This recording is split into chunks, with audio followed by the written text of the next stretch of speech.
Good day, everybody. This is your everydayness. Welcome back to my page. So, today we are continuing our series.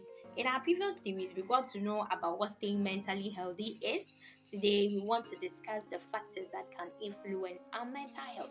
There are many factors, but we'll be considering one today, and that is genetic factors or genetic influence. So, what are these genetic influence? These are the inherited genes that are passed from parents to the child in conception. So when there is abnormal formation of this gene in conception or in the development of the child in the womb, then it can cause the child to have malformation in the brain, which can bring about these mental conditions. So there are causes that brings about this. So we'll be considering some few causes that can cause malformation in genetic factors or genetic functioning. So, the first cause is the emotional state of the mother. In pregnancy, it is very, very important to know that emotionally you are stable and that you don't go through a lot of anxiety. When there is prolonged stress and anxiety, it can affect the child's formation and it can also affect the child mentally, leading to mental conditions. So under stress, there is this hormone in our body that gets stimulated, and it is the adrenal gland. And what it does is it causes the release of adrenaline. Adrenaline has a lot of functions in our body, but one thing it also does is that it works on stress. So when you undergo stress and anxiety, there is release of more of this adrenaline, and its excess in the bloodstream can prevent transportation of oxygen and nutrients to the child, and this can lead to the malformation in the brain. So it is very important that when you are pregnant, you make sure that you are stable when it comes to stress and then your anxiety.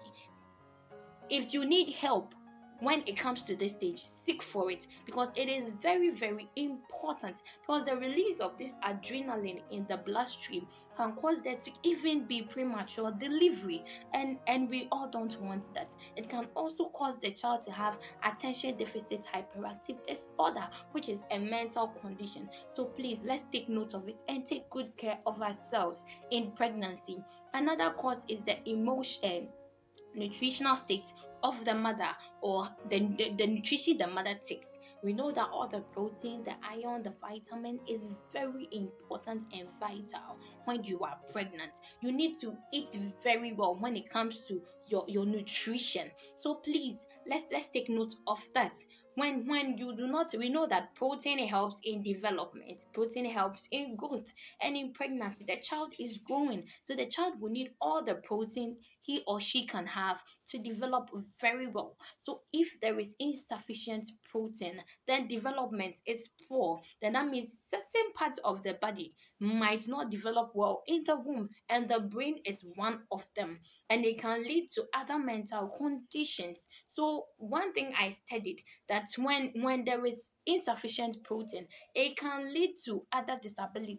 It can lead to poor cognitive functioning. It can lead to deficit in attention when the child grows and is later in years. The child can experience all these things.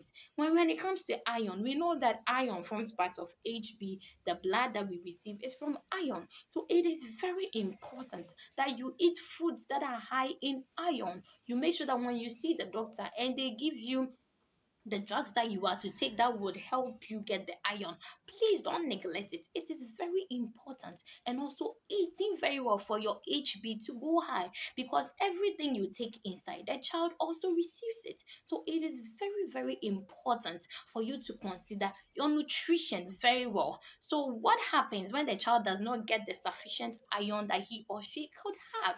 So it can cause problems with the memory, even with behavior, and then there is immature brain development. So it is very important that you eat very well, because we know the blood has nutrients and oxygen for the brain, and the child needs that a lot in development.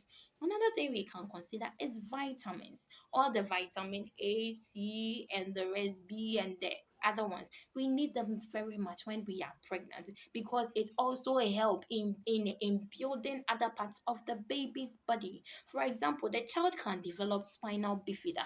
And what is this? That is when the spinal cord fails to develop fully, or it's not properly developed, or spaces in it is not closed, or because you are not taking the right vitamins. So it is very good that we consider nutrition when pregnant because it can cause our child to be physically malformed or have mental condition.